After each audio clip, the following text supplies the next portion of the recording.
Om Amriteshwariyai Namaha. Welcome you all to this webinar series on Arogyasamskriti, and I am very happy to have very eminent discussants with us, Dr.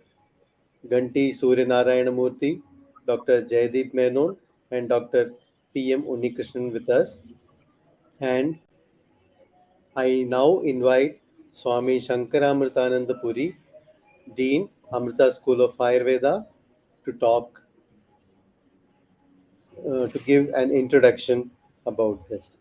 Swamiji, please. Namaste. नमस्ते नमस्ते ॐ अविद्यानामन्तस्तिमिरमिहिरद्वीपनगरीं जडानां चैतन्यस्तबकमकरन्दश्रुतिशरीं दरिद्राणां चिन्तामणिगुणनिका जन्मजलधौ निमग्नानां दंशामृरिपुवराहस्य भवति ॐ अमृतेश्वर्यै नमः. My humble pranams at the lotus feet of my Guru, Srimata Amritanandamayi Devi.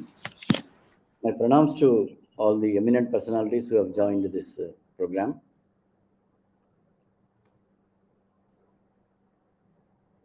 I always feel that there is no necessity to create new things.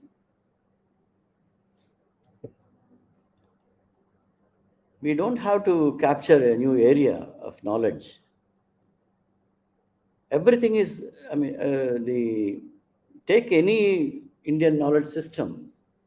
Already our ancestors have done enough and more to make us think, to work for a lifetime also.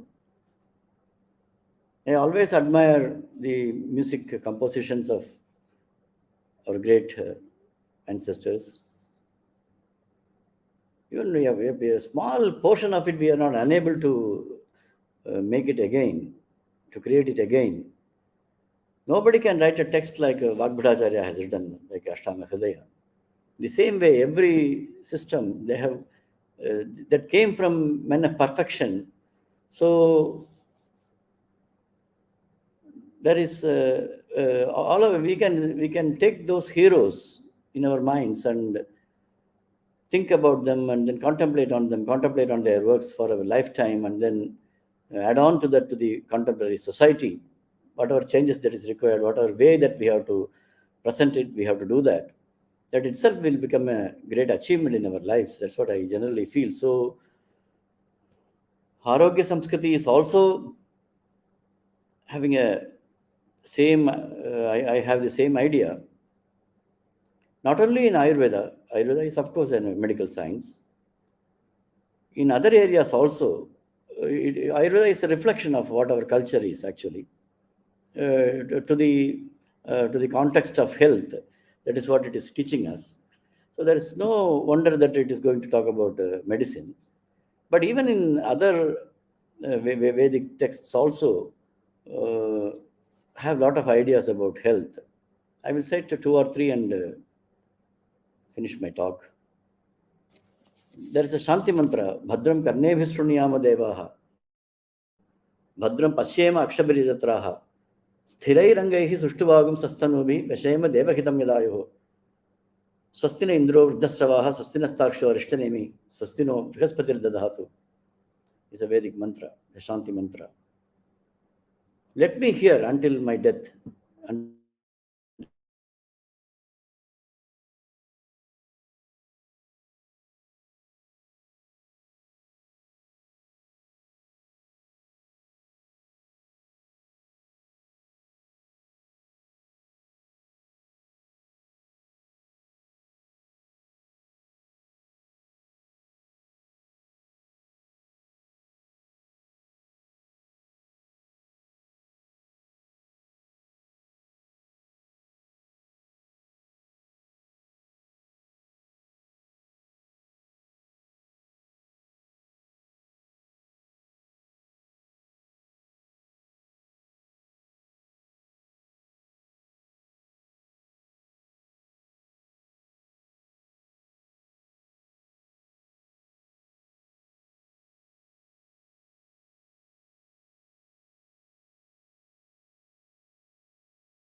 We are very sorry for that technical glitch. We'll be back with you in a moment.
Namaskar.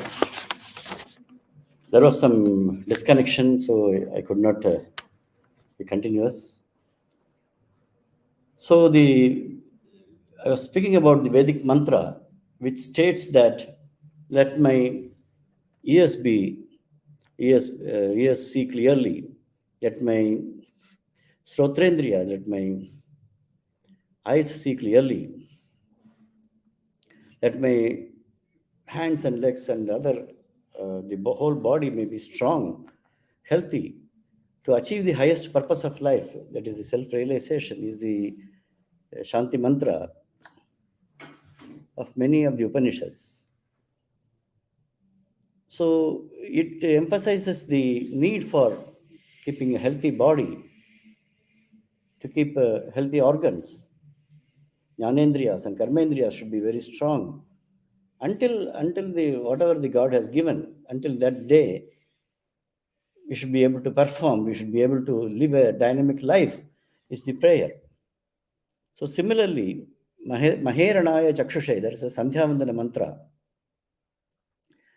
There are some lopas, there are some letters will be less in Vedic chantings. Mahate Ramaniyaya Chakshushe, it says, let me have a beautiful eyes, which means all my organs should be very healthy. That's what it means. Paramparaya. If my organs are healthy, if my body is healthy, if my thinking is clear, I will be able to contemplate, I will be able to think about the lofty ideals that is told in the Upanishads. So, in a paramparagata manner, initially the body will be strong, and then the intellect will be clear. Then the subtle thinking will happen. Then we will be able to contemplate higher objects of life, higher purposes of life. The highest purpose is to know the self. So Vidya Amritam Ashnute, it is told, we attain immortality by contemplation, by knowledge. So then there is a small story which I would like to share here. Once Rishikumara asked his guru about how to achieve good health. The guru did not say anything. He said, you wander in the forest. Go around the forest and then come back to me. And if you have understood anything, you please communicate to me also. So the Rishikumara went into the forest. For a very long time he was walking, he was enjoying the beauty of the forest. He heard a sound which resounded like a book. It was a bird's voice. So he contemplated on the particular sound and understood something. And then he walked further into the forest, deeper into the forest, and then he heard another sound, a similar sound called book. That also he contemplated. Then he went deeper into the forest. Third time also he heard the same sound. And he contemplated on these three sounds and came back to the Guru. Guru asked him whether you understood anything by these sounds of the birds. He said, I understood three things. 3 times the birds sounded like a book, which instructed me something. You have to be Rita book. You have to eat according to the Ritu. There should not be Amitasana. There should not be, you should not eat less, you should not eat more, you should not eat in the wrong time, you should eat in the proper time. No Hina Yoga, no Ati Yoga, no Mithya Yoga, but Samyak Yoga is required. So what did you understand about the second Mita book? You have to always eat in a moderate manner, not exceeding. Hita book. So sometimes, we eat for pleasure. The third sound was interpreted as the Hita book. There are some pleasurable things, which is called as Sukha, Priya. There are some things that are Hita to you. So you should not go after the Priya, you should go after the Hita. You should eat only which is suitable to you, which is good to you in a longer term. Sukhanubandhitva. Anubandha sukha. When the sukha should be continuous. Not only when you eat, but even after eating, which does not harm your health, which is similar to your tissues, should be eaten. So that kind of food is to be taken. So the Rishikumara told that Hita book, Rita book, Mita book was the message given by these birds. So I will follow those instructions. And the Rishi said, that is the message I wanted to communicate to you. He communicated it through the nature. So similarly, there are many more examples we can contemplate and give. I think our people have gone through 210 textbooks and then found which are relatable to health, they have found out. And today we are having a kind of a teaser, a small introduction to the project. By next 6 months, we will be delivering number of webinars, which are going to be in detail, and subject will be discussed more and more. So I hope with this introduction, I will stop here. I will pray to Amma that let us go deeper and deeper into our scriptures and understand about our knowledge systems, and then bring them out to the public as much as possible, at least to the community. Like a Sthali Bulagajnaya, if the Ayurvedic community understands this well, it will be reflected to the other communities also. So I pray to Amma for her merciful blessings, and I offer these words to the lotus feet of Amma. Thank you very much for listening to me, and sorry for the interruption.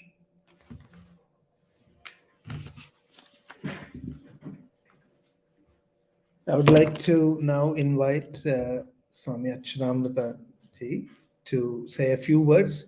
So this project is a collaboration between Amrita School of Ayurveda and Amrita School of Spiritual and Cultural Studies. So Swami Achyutamrita ji is the principal of the Amrita School of Spiritual and Cultural Studies.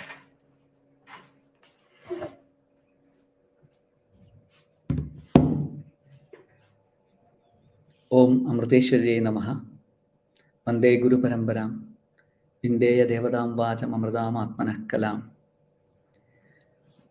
This is really a moment of happiness, great pleasure for me and the team, Amrita School of Spiritual and Cultural Studies, that the IKS Center, which is approved by the Ministry of Education and run as a joint venture by Amrita School of Spiritual and Cultural Studies and Amrita School of Ayurveda.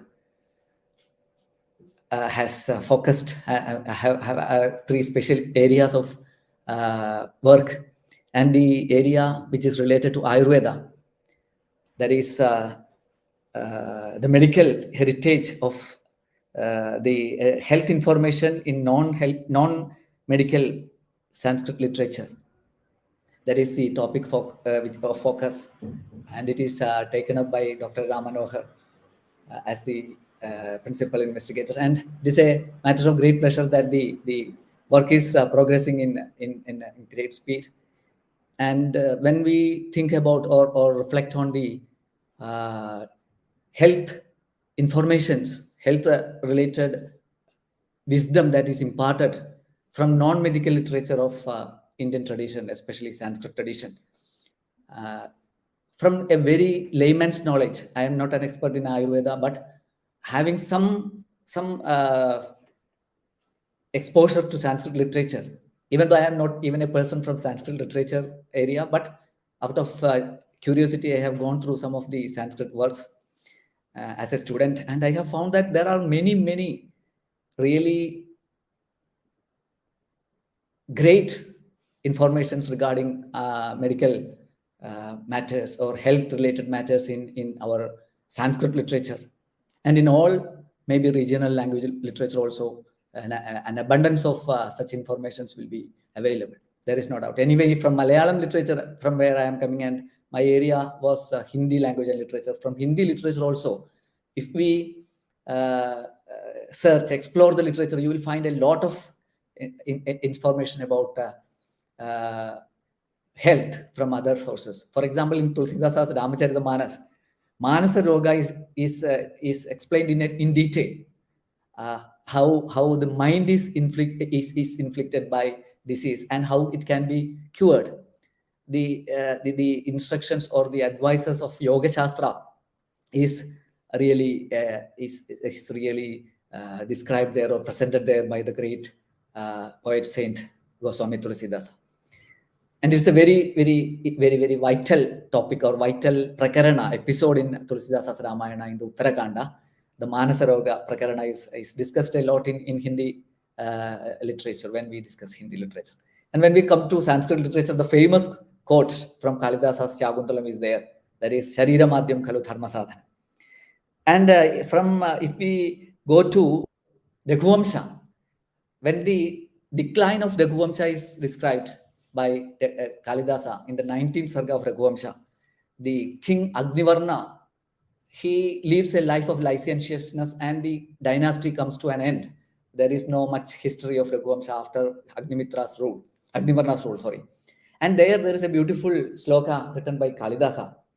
Drishtadoshamabhi tanna sotyajal sangavastu bhishajamanastravaha sadhubistu vishayar kridastado dukkham indriya ganai nivaryade.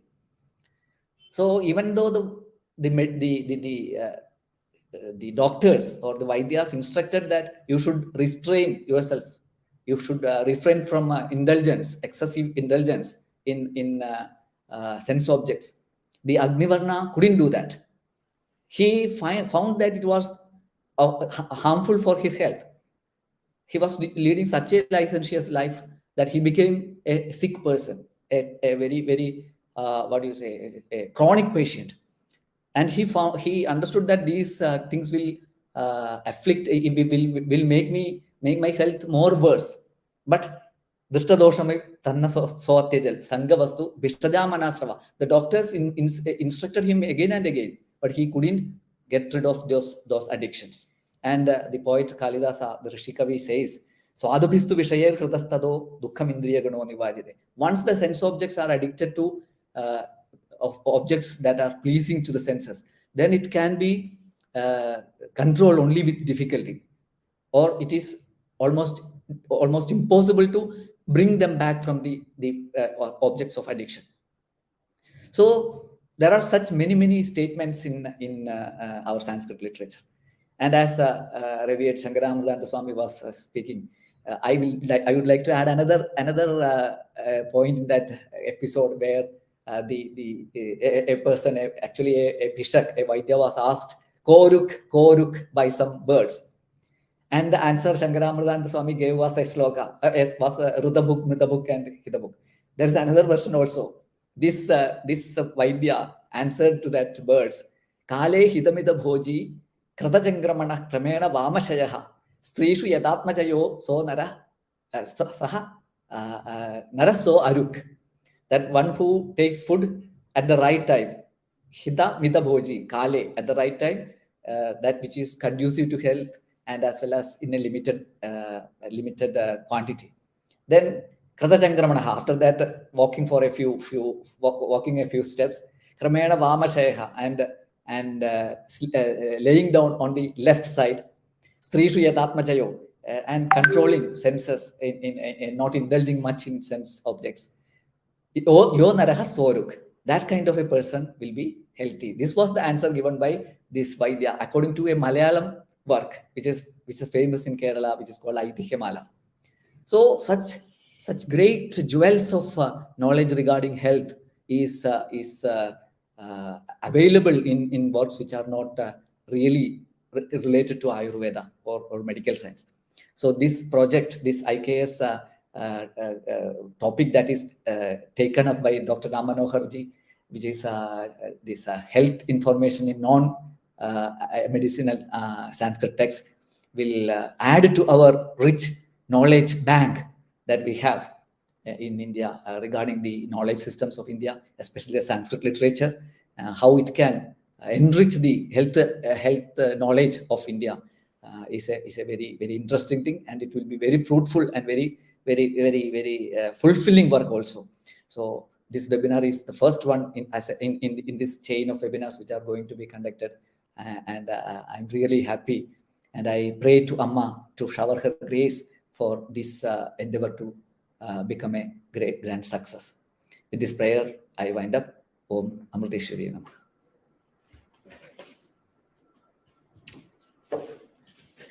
Thank you, Achyutamrita Swami. So now I'd like to very briefly give an overview of the work we are doing, and then solicit comments from our experts who are here. So this is kind of a beginning. Today what we are going to say is like a teaser. It's just a very brief overview of the work we are doing and what are the preliminary findings are. In future webinars, we'd like to take up each subtopic in great detail and brainstorm and discuss. So I'd like to basically give a background that today, the world is moving towards the concept of holistic health. And even in modern medicine, the idea of holistic health is emerging. In fact, even without any reference to traditional systems, modern medicine is already talking about holistic health. We have these new goals of One Earth, One Health, Sustainable Development Goal 3, which is exclusively focused on health. So in that context, today we are also thinking about traditional medicine. Traditional medicine as a very ancient model of holistic health through which we can rediscover and bring many, many aspects and elements that could be implemented and, be taken as inputs as we reconstruct. I would say we are actually reconstructing this concept of holistic health. Modern medicine has taken a full circle and, is now looking at health in totality. So in that context, we are always talking about traditional systems of medicine. But it is also fascinating to find that not only traditional system was part of a larger culture, and this larger culture has been codified in the varied literature of different civilizations. It is there we are talking about the Indian civilization here, and out of this, our focus is specifically on Sanskrit literature, non-medical Sanskrit literature, and how even without going into Ayurvedic textbooks, we are able to construct the vision of holistic health, which we have used the term Arogyasamskriti here, how India was a model for holistic health in ancient times, and how this vision of holistic health was disseminated in a very, very structured and persistent manner. Because any Sanskrit literature you look at the whole diversity, will show what we found. You can find something related to health. And if you look at all the topics that are covered in these various texts, they are all priority areas that we are today looking as we look at the health of the planet, health of the people, global, universal health care. So with this introduction, this is the point that India has a rich medical heritage with codified systems like Ayurveda and Siddha, which are indigenous, as well as Unani, Soa Rigpa, homeopathy, naturopathy, which were introduced. So this itself is a very rich resource to look at the concept of holistic health. In addition, India also boasts of a rich biodiversity that nurtured tribal and folk medical traditions. So this diversity of medical heritage in India is kind of really very striking. But to add to this richness and diversity, it's very important to point out that it's not well appreciated that non medical literature was also a rich source of health information in ancient India. So, an Arogyasamskriti or health culture was nurtured in the Indian subcontinent. And the role of non medical literature in developing health culture or Arogyasamskriti is what we are exploring through the IKS Center project on Ayurveda, Vyakarana, and Darshana. This has three major focus areas, one of which is actually Arogyasamskriti. So I'd like to begin, today we have reached a point where we have realized that without protecting our planet, there is no point in talking about health. So if you look at the Vedic literature, this idea of the environment and human health is so prominent. And many of them are mistaken to be just religious hymns. But if you really analyze them, you can find there is a lot of environmental science, ecology ingrained in these hymns. Like you can see, there is a Bhumi Suktam from Atharva Veda. Yasyam Samudra Uda Sindhurabo, Yasyam Annam Krishta Yasam Babhu. Yasyam idam jivandi pranat ejat sa no bhumi purvape dadatu. So salutations to Mother Earth. In her is woven together ocean and river waters. In her is contained food, which she manifests when plowed. So this is an amazing narrative of how the earth, human life, and animal life and environment are all interlinked. And this is brought out so graphically in Sanskrit words. We don't have time to go through the whole Bhumi Sukta. I'm just giving some excerpts. But, statements like, in her indeed is alive all lives. May she bestow us with that life. Now, this is the emerging concept of one earth, which has been so poetically and so profoundly portrayed in the Bhumi Sukta. So here is another extract from the Bhumi Sukta. Salutations to Mother Earth. O Mother Earth, may your hills and snow-clad mountains spread its coolness within us. May your forests spread its delight within us. You represent Vishwarupa with your many colors, brown, blue, blue of rivers, brown of mountains, red of flowers. But behind all these enchanting appearances, O Mother Earth, you are like Dhruva, firm and immovable, and you are protected by Indra. On your firm foundation, which is unconquered, unslayed, an unbroken hold, I stand firm and whole, O Mother. So this is again showing the connection between humans and this entire, environmental and planetary ecosystem. So we can find that even in major hymns of the Vedas, like a Shanti mantra that begins before Purusha Sukta, there is this concept of one health portrayed so beautifully.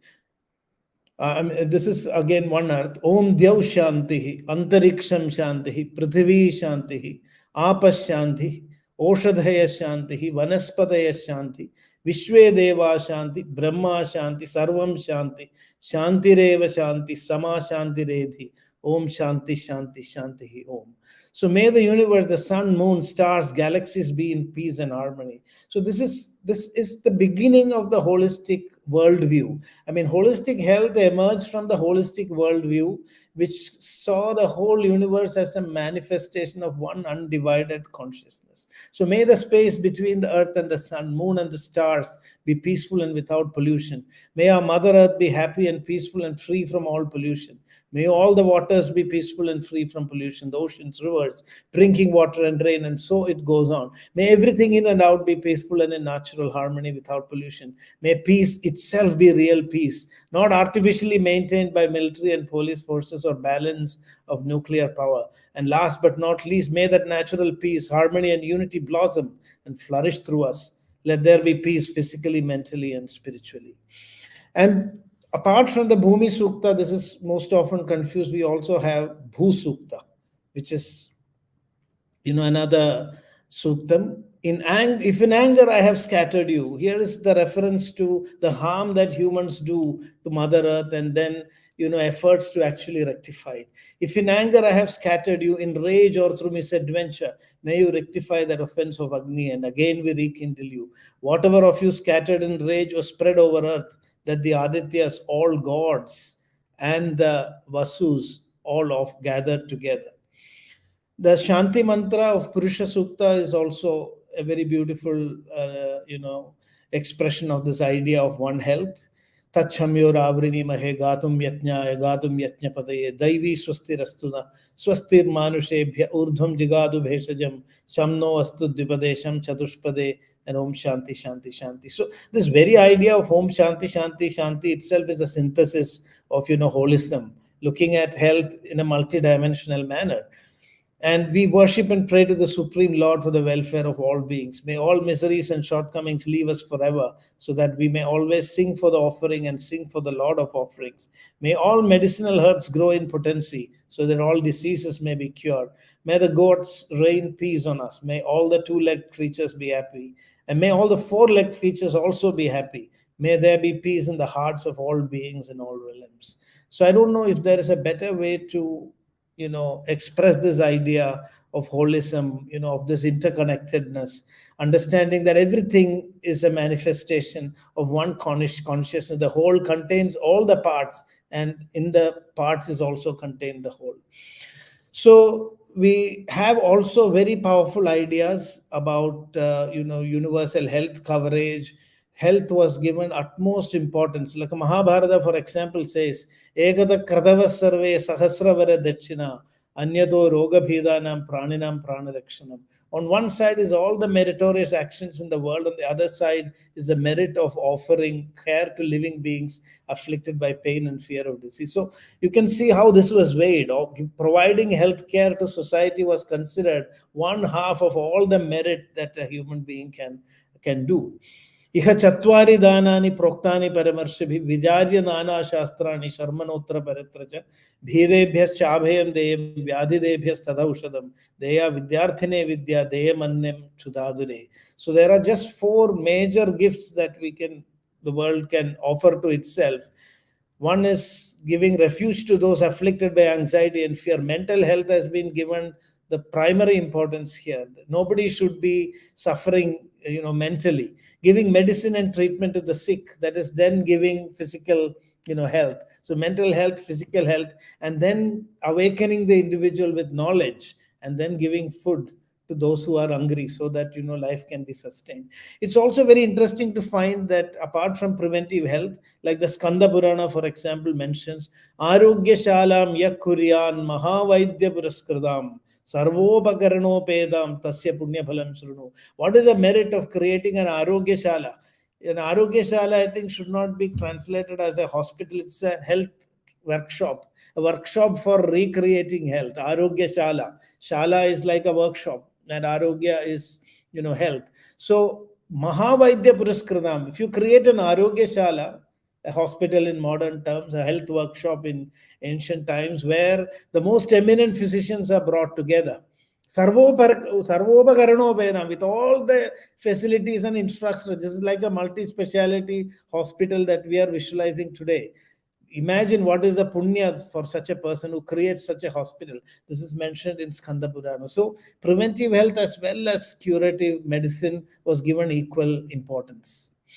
Now here is I will not take much more time. We'll just brush through the remaining slides. This is just to give a glimpse of what is there in ancient Sanskrit literature and how we can construct a database which will enable us to recreate this idea of holistic health that was so prevalent in the Indian civilization. So we have looked at 214 texts, and if you look at these texts, we can categorize them into 26 categories. Samskrita Vangmayam. There could be more. We are still, searching. This is a long process. We got about 2017 slokas, and 1500 of them are from non-Ayurvedic Sanskrit literature. The number is going on increasing. We also included about 500 odd slokas from Ayurvedic texts, which were more concerned with public health, apart from curative medicine. So together at this point of time, we have 2017 slokas from 214 texts. And we are creating a content tree architecture, and we are creating headings and subheadings. So we have 34 headings and 8 subheadings to classify all this information. This is also dynamic. It's growing. So you can see here the categories: Agama, Alankara, Arthashastra, Brahmanas, Itihasa, Jaina literature, Jyotisha, Kamashastra, Kavya, Drishya Kavyam, Koshas, Natya Shastra, Niti Shastra, Nyaya Shastra, Purana, Sankhya, Smriti, Shrotra Kavyam, Subhashidas, Upanishads, Vaisheshika Darshana, Vastu Shastra, Veda, Vedanta, Vyakarana, Yoga. Look at any literature and you can find profound sayings related to health. It was almost like a commercial that we see in every TV show today, publicizing about what is the importance of health. After a small narrative of the topic, suddenly there will be a sloka which will say, now take care of health, don't drink alcohol, don't smoke, like what we see today in TV commercials. So this much of effort was taken, actually spread awareness to the people. Nobody could escape the topic of health if they were acquainted with any of this Sanskrit literature. And these are some of the headings. We have termed them as Arogyasamskriti Subject Headings Archive, and this database is developing. It is an acronym. It reads as ASHA, Arogyasamskriti Subject Headings Archive. So 34 items are there now. These are very broad headings and they can be subdivided. So I'm not going through all this now, but you can see there are very interesting topics like health science, medical texts, eminent teachers, health services, health coverage, physical activity, personal hygiene, hydration, food and nutrition. And in food and nutrition, we have many subtopics like food security, food safety, quality of the food. So this is building up into an enormous content tree architecture. Alcohol and substance abuse, sensual intelligence, sleep. For want of time, I'm just stopping here. And there are also Arogyasamskriti minor subject headings archive, which we are calling as Amsha. Amsha also means a fraction. So Asha and Amsha. And then we are going to have Arogyasamskriti subheadings also, which is just in the process of development. So with all this, we are converting this entire information in non-medical Sanskrit literature into a content tree architecture and a database that can be browsed, using through a web portal. Now you can see there is a lot of quality control of healthcare services. Some slokas show how physicians misbehaving were penalized. Chikitsaganam sarvesham mithya prajaritam damaha. There were prohibitions of unscientific treatments. Vina shastrena yo bruyad vidyattam brahmaghadagam. If a physician talks about treatment without scientific basis, then he's a person who kills Brahma. So nobody should practice or do medicine which is not, supported by the science of the times. So Vina shastrena yo bruyad. The challenge of mental illness was also discussed. The burden of mental illness, so beautifully put. Yukta muktam pura vidbhish chinta murti sudaruna. The problem of mental illness is not only that it causes burden, healthcare burden, and compromise in production, but it is also very difficult to manage and treat. So na bhechaje lankane irva na chanye upashamyati. So mental health, there are so many references, and we are finding a very interesting content tree architecture for mental illness also. And then there is discussions about food security. Prithivyam trini ratnani jalamannam subhashidam mutha pashana ghandeshu ratna sanjna vidhiyate. So out of the great gems of the world, food is considered one. It should be given more value than gold and other substances. And there are also points saying that if a person who is hungry and even if he steals food, there is no punishment. So that much importance was given to food security. We have also very interesting ideas that are emerging today. For example, today we have the concept of Kala Bhojanam, which is now today called as chrononutrition. And I think these things go beyond Ayurveda. The first idea of chrononutrition we can see in the Mahabharata. Antarasayam asham cha pratarasham cha yo nara sadopavasi bhavati yo na bhunkte tara punha. So the person who times his meals, according to the chronology, he is a person who is getting the benefits of fasting. And today we have this concept of intermittent fasting, which is so similar. Physical activity and diet, Ashwini Devas are considered as divine physicians, and they are compared to physical activity and diet. And there's a saying, why should you see a Vaidya if you can do physical activity and diet? Because they are like the Ashwini Devas of earth.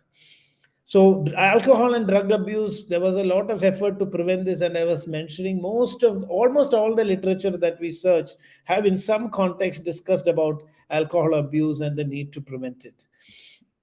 Water security is also clearly mentioned. Purifying water, making available pure potable water to the people was considered as a great service. And we have also statements like, what the merit that you gain nidaga kale in summer, if you are able to paniyam thadage yasya tishtadi vajimeda phalam tasya phalam vai munayo viduhu sakulam tarayet sarvam yasya khade jalashaye gava pivandi salilam sadhavascha narasada. He who makes available water for the whole creation, I mean, he gets the merit of 100,000 sacrifices.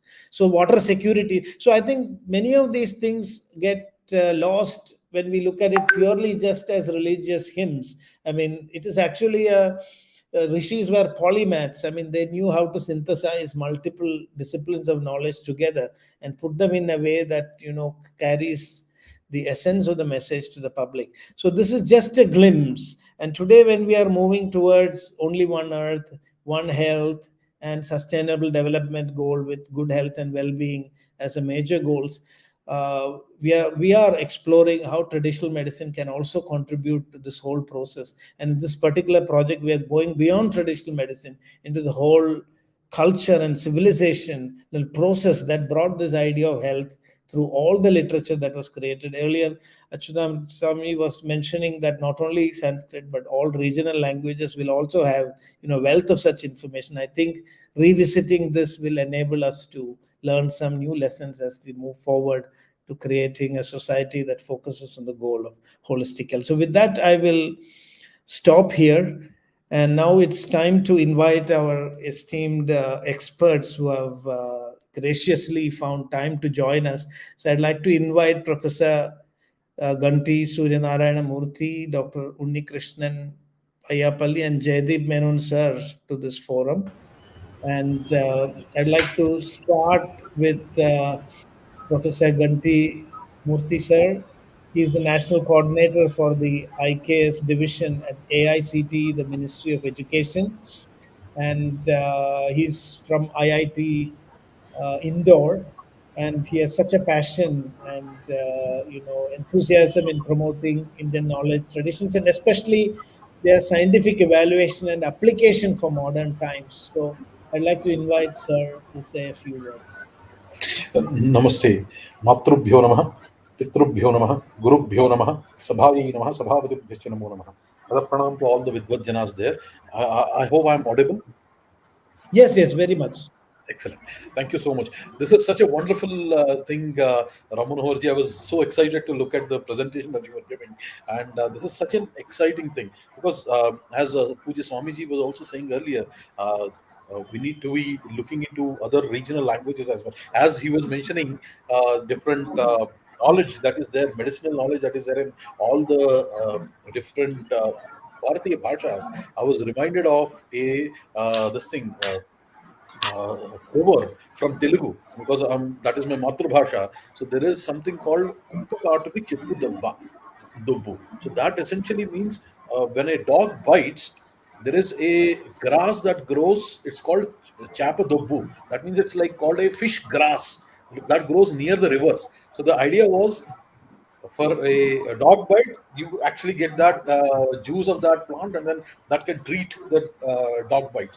There are so many things like that, and I'm so excited that this is being brought out because the kind of thought that you have put behind this, you had mentioned, we had discussed, and you had mentioned this in many seminars also, that bringing out that Arogyasamskriti is something that is needed because we are now thanks to the advances in all our medicines, technology, and all that, I think essentially we can treat a lot of critical, we can take care of the critical care. But I think as we go forward into the future, we'll be seeing more of lifestyle diseases, and that's where our that Arogya Samskriti, thinking about that in a holistic way, is going to be important. And then you also mentioned about this concept of the One Health that we are talking about. The WHO has been talking about maybe in the last few decades, but then that was something that was inbuilt into everything. And as you wonderfully showed it through many examples, even from the Shanti mantras and all those things, where we talk about Shamno Astudvyapade, Sham Chatushpade, all. I mean, the idea of how we want to really look at the entire system. And that, as somebody who is coming from a does research on systems perspective, I know that all of these things are very, very intricately connected, and unless this seeps through the entire civilization and culture, we cannot really talk about healthy human beings. And I'm so glad that you are doing this, and I just want to mention it through this Sabhamukha, that as a part of the G20 meetings of the Ministry of Education, IK's division is creating documentaries for four of the education ministries meetings. The first one we created was about India's learning traditions. And today, just today, there is another G20 meeting going on in Amritsar. There we talked about water, the traditions of water conservation management in India. The third one that we are going to do is about the Krishi Parampara, all the agricultural paramparas of Bharat. And the fourth one we are going to do about the One Health concept. The Arogya Samskriti is something that we want to bring out as a wonderful documentary. And I will be looking forward to a lot of help from you all in this. And this is something that we need to take not just to basically the medical practitioners, but to every school child should be knowing this. Every kid in the Bharat should be knowing this, and also we should be taking this to the entire world, because this is uh, the wealth is this is the wealth of the world, and really that is how we should be thinking about. And I think I'm so glad that it is in such a qualified hands. And I'm sure that when somebody like Professor Ram Manohar ji will take up, and in an institution like Mata Amritananda Bai's blessings, Amrita Vishwavidyapeeth, I'm sure that this will go forward. And if my role is as a coordinator, national coordinator of the IKS division, what I want to assure you is that if there is anything that we can do to facilitate, to make sure that this reaches all the children, and make sure that it becomes a part of the curriculums, or it reaches the world, we'll do everything in our power to make sure that that happens. So, with those Thank you. words, I'll stop here, and thank you so much for inviting me. Namaste. Thank you, sir. Thank you so much. I know that you are really in a very busy schedule traveling, and you just landed, I don't know where. Oh, in And Bengaluru, we have the IKS International yes, Conference starting tomorrow. So, yes, yes. but So see, thank this you so is much. such an important thing. I'm glad that you invited me, and I'm glad I could listen to Satsanga is Durlabha. So, Yes, so it's a great support that you have joined it immediately after landing, and we greatly appreciate your gestures. So thank you so much.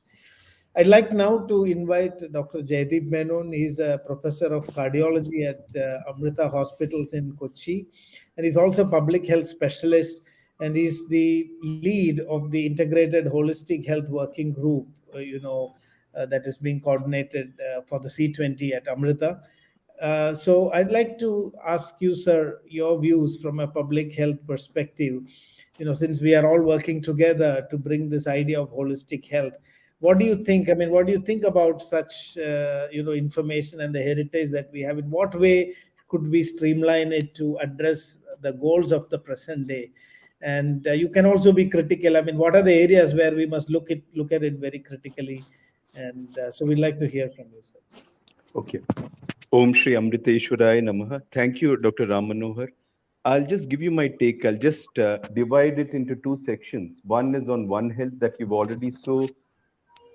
already elucidated about, and the second bit of it would be on holistic health. So there's no question about all the ancient civilizations, whether it be the Indian civilization or the Mesopotamian or the Egyptian civilization, the Greek civilization or Chinese civilizations. the strength of these civilizations and the healthcare that was available then was basically because they used to look at all the elements together and an individual and the environment together rather than a piece of that individual that we're looking at right now. So before going to that, I'll just approach this topic from a tangent. I'll just tell you about what epidemiological transition is. So when humans actually first, when they were, when civilization started about say between 15 to 20,000 years before, they were hunter gatherers. There was no cooking or there was no agriculture available. People used to die very young. 24, 26 was the average lifespan of an individual at that point of time.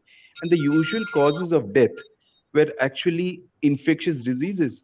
And it used to be animal attacks or it used to be wars. Those were the usual causes of death. The elements actually claimed more people then, and people used to die less than the age of 30. So, this was the first stage of transition. What happened next is people started becoming smart, they started living near rivers, and they started the agricultural practice. So this was about 10,000 years back along all the major rivers, whether it be the Indus, whether it be the Nile, or whether it be the Yangtze Kiang or the Huanghe in China. So when people started living near rivers and started the agricultural practices, without proper sanitation, the usual causes of death were what we know as the acute gastrointestinal causes of death. That is cholera, typhoid, etc., were the usual causes of death. But people started living slightly longer. They used to live up to mid 30, 35 or so was the average lifespan of people. Then what we call the modern era, when humanity entered the modern era, which arguably something like say 1600 onwards, when man apparently became scientific and the scientific temper started coming in, when the microscopes were discovered, when when your stethoscope was discovered, when people looked at the cell, and when people started describing microbes as a cause of infectious diseases, and later followed by antibiotics and vaccines, this ushered in what we know as the modern system. So what happened is people started living much longer. An average Indian lives up to 68 years now. An average Keralite lady lives up to 76 years, and a male lives up to 74 years. So once you started living longer, the diseases that followed are all the diseases of degeneration, that is atherosclerotic, that is heart attacks, strokes, cancers, chronic respiratory diseases, etc. So what happened, what followed all this is that we started following something called the reductionist system of medicine, which Professor Murthy talked about. He talked about systems. So engineers follow what is called the systems approach. Unfortunately, the systems approach or the reductionist system followed into the medical sciences to the disadvantage of humans. In the sense, we started looking at an organ, whether it is liver, kidney, heart, or brain, or lungs. We started looking at the organelles, we started looking at the RNA, DNA, and therein, somewhere along the lines, we forgot the individual as a whole, and we forgot the environment in which he was born. Nature actually gives us all the ideas. It is nature that has taught us everything thus far. When you look at humans, or when you look at reptilian species, or when you look at rodent species, what decides the lifespan of that rodent, or what defines the size that the rodent would actually acquire, is the biome or the environment he lives in. For example, I'll give you an example of a small snake called the saw-scale pit viper. A saw-scale pit viper is about 110 millimeter in Kerala, whereas when you go up to the Konkan coast or when you go up into Maharashtra, it's about 160 millimeter. Same way, why is it so? Because the prey that it preys on is different in Kerala versus Maharashtra. So all this finally goes down into the nutrition. There's a very famous, there's a famous gastronome and a lawyer actually, Jean Anselme Brillet Savarin, who about 200 years back, he said, "Tell me what you eat and I will tell you what you are," which holds good even now, 200 years down the line. What we eat is actually what decides who we are and what diseases actually culminate. A whole lot of the diseases that we ascribe to modern day, or what we call the non communicable diseases, or the lifestyle diseases are primarily because of what is taken in by way of nutrition, or what is taken in by way of the fumes, that the toxic fumes that one inhales every day, or what we come in contact with through the skin. So in looking at the pitfalls of the reductionist system, the reductionist system has actually helped us live longer, but at a very poor quality of life, in the sense that people live longer with a very unable to do what they would should have been able to do if they've lived healthily. So what does one do to actually improve their health? We can remove a block, but his heart functioning never comes back to normal. We can remove a clot in the brain, but when he's already had a stroke, some function or functionality of his is already lost. So the best way forward is prevention. And for prevention, you should live in coherence with nature. So, how do we live in coherence with nature? When we live within ourselves, understanding who we are, when we follow a biological clock, it is no animal or bird actually eats unless it is hungry.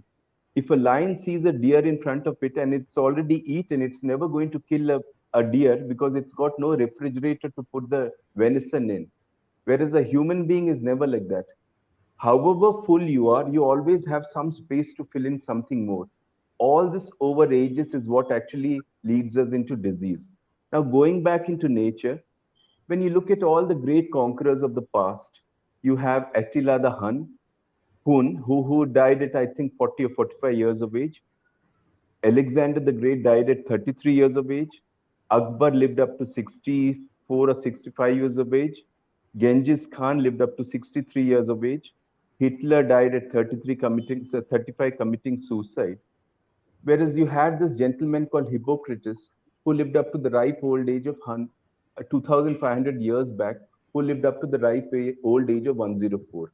Now, when looking at the animal species, we know that elephants can actually live up to the age of 80. And we also know that a tortoise, which is the longest lifespan, can live up to 250 to 300 years. Now, why do I bring an elephant and a tortoise into this? We also know that the resting heart rate of an elephant is between 60 to 20 beats per minute. And we also know that the heart rate of a tortoise is between 7 to 9 beats per minute. Whereas you and I, Dr. Ramanohar and me, would have something like 70 or 80 beats per minute. You have a small bird called a hummingbird, which lives only up to 8 months, which has a resting heart rate of about 600 beats per minute. And when in flight, it goes up to 1200 beats per minute. Similar so with the respiration rate. When you're angry, when you're irritable, when you're very irritated with something, your respiration rate goes up. When you're very calm and peaceful, your respiration rate comes down. So what nature tells us is any species in which the respiration rate and the heart rate are innately or intrinsically higher, the ayasa or the lifespan is less. So what do you do about it? Do you go about giving everyone a beta blocker and say your heart rate is going to come down and you're going to live forever? That is not the option. If we can train ourselves, if we can train our autonomic nervous system to sort of get control of the heart rate and respiration rate, rest assured that you're going to live longer. So I think I'll go on and on forever. Rather than that, I'll just end with a quote again from Hippocrates, who I should remind you lived up to the age of 104. He had advised 2,500 years back, saying, "Whoever wishes to study medicine properly should consider the seasons of the year, the hot and the cold, the waters, and the way the inhabitants live, whether they are fond of food, drinking, and eating to excess and given to indolence, or are fond of exercise and labor." So this holds good even 2,500 years later down the line. So I'll just end in a minute talking about what One Health is. When I started about the epidemiological transitions, now we are in the fourth stage of transition of degenerative diseases. Epidemiological transition as a concept was first propounded by a Jordanian known as Abdel Ahmed Omran way back in 1971. He looked at populations and this is what he gave us. Now, what has happened subsequent to 2000 is there's a fifth epidemiological transition which would be the age of viruses. There are about 112 viruses which have this potential for pandemics. What again, all these pandemics come as a result of our want. If Professor Murthy wants, pears from New Zealand, or if he wants apples from Himachal, he's going to get that available on his table tomorrow. But what cost does it come at? It carries certain viruses and microbes which are not what should be there in Hyderabad, or which are not what should be there in Bangalore. So this is the concept. When the whole earth becomes one village, unfortunately, it allows for more and more diseases to spread all across. And there's no way that we are going to be able to prevent this, because you have 1 million viruses, of which we have studied about 20,000. So it is, unless we change our norms, our needs, we are not going to be able to get around this issue ever. I hope partly that answers your question, Dr. Ramanohar. I'll end at that. Thank you. Thank you so much. Again, I'm sure you are also busy, you are traveling, and very happy that you could find time and give very thoughtful deliberation. Many of these quotes that you gave, you can find in our literature also. That the body is a manifestation of food. Vapurakhyadi bhojanam, this was mentioned many thousands of years ago. Deho hyahara sambhava. The body is just a manifestation of the food that you eat, and that for people living in a society, the nature around them, we should use that. Yasya deshasya yojandu tajjam tasya aushadam hidam. And diverse, these things are also very much there in. And so I could easily resonate with that. Thank you so much, sir, for your time and your very thoughtful comments. Now I'd like to move on to Dr. Unni Krishnan. He's an Ayurveda doctor and an anthropologist, and also been working in the field of social health, public health. He was with the United Nations for many years, and now he's at the Transdisciplinary University in Bengaluru. So I'd like to now invite Dr. Unni Krishnan to say the final words, and after that we conclude. Namaste to everyone, and thank you very much, Dr. Ramanohar, for inviting me to this very interesting session. I'm really excited to see the way you have designed the whole structure of the database of the repository. I'm really reminded of the one of the articles by Professor B. Ram Rao. He was the assistant director of the Indian Institute of History of Medicine. And in 1986, he published a small article in the Bulletin for History of Medicine, where he had looked at the non-medical texts and the medical dimensions in that. Probably that was one of the early kind of Indian documentations of non-medical literature. But I had the good fortune of working with Dr. Ramanohar in the 1990s, mid 1990s, and we were looking at the medicinal plants in non-medical literature that time in FRLST as part of the database that was creating. So we looked at chronology, the time of their interpretation, and so on. And Professor Krishnamurthy and leading scholars were involved. So these were the two experiences that I had looking at non-medical literature and this. So let me now just get into some of the technical dimensions probably that you could be looking at in this. I think in terms of the definition of what is non-medical literature in the Indian context, probably I did not see reference to Vrishayurveda and Mrigayurveda listed there. And I think in the design of One Health, or the perception that we impose on the current understanding of One Health, I should say. Maybe there are textbooks which are not the human health related Ayurvedic literature, but in other things. But I think the larger question that we have to address is also how is health interpreted in Dharma Shastras and Arogya Shastras, and the interpretation can be quite different. So I think that the classification that you have created beautifully captures some of this thing. My one caution is that in terms of correlating and interpreting the terminologies of the current understanding, like One Health or even sustainability as practiced today, because I think it all emerges from a really risk perception. So One Health, if you take, it is really there are different narratives around One Health, but the dominant narrative is about the risk perception that we are in a danger world, and there are more Western literature that talks a lot about the risk society. The whole sustainability dimensions come from the limits to growth, limits to medicine, heterogenesis, and all that in 1980s. But I think the way we have looked at is I mean, Indian texts, in my limited understanding, have looked at it from a positive health and well-being. So I think when you are interpreting some of these terms, maybe you have to be a bit more cautious, because each of these terms come with their own axioms in the Western world, especially Western world in the sense the Western Europe.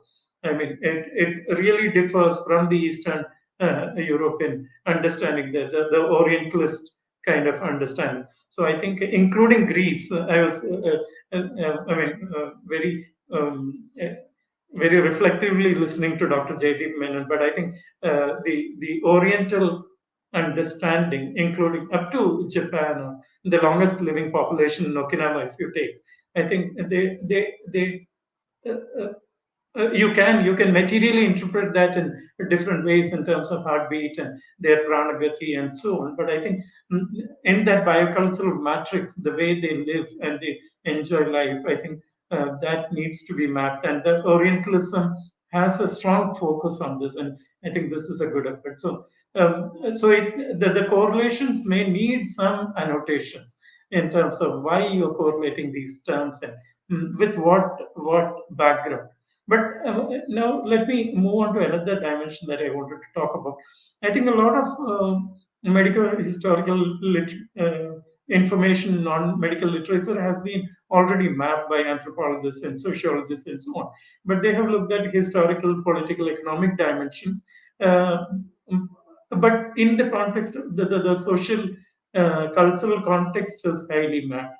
But I think here the exercise is, you're looking at not just in terms of the history, politics, or those dimensions, the social science dimensions, but looking at interpreting it in today's health system context, and how some of these can be contemporarily relevant for today's health system context and larger bit.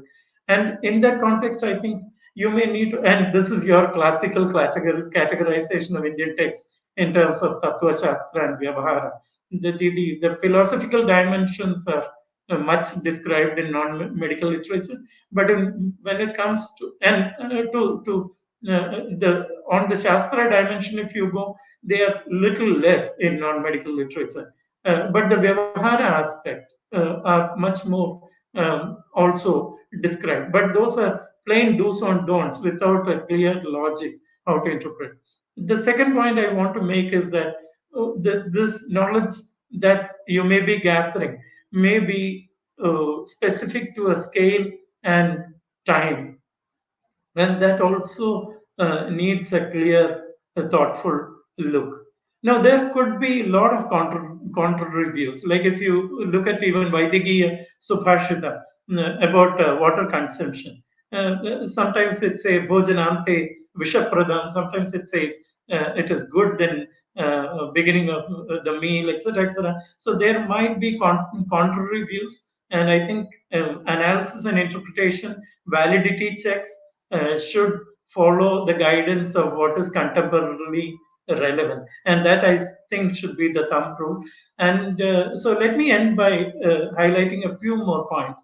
There are very interesting dimensions that Ayurvedic texts don't talk about. For instance, death in Ayurveda is an important aspect that's not detailed, because I think Ayurveda is about life, but how we view death and the interpretation of those things, or those are some things I think that will give out a lot of thing about sustainability, etc.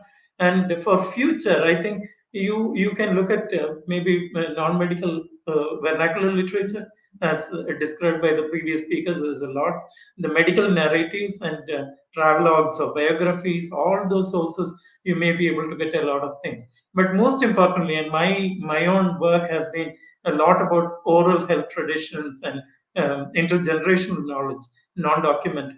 So I think that the whole biocultural oral history holds a huge amount of material for this. So that could be a future potential for this work. Also, another aspect is looking at Ayurvedic texts and seeing what other dimensions like economics or like logic, etc., are explained. So, looking at Ayurvedic texts and other IKS dimensions in Ayurvedic text. Maybe I took a little bit longer, but I think I'm really excited and congratulate you for this initiative. Let me end here and happy to connect and support.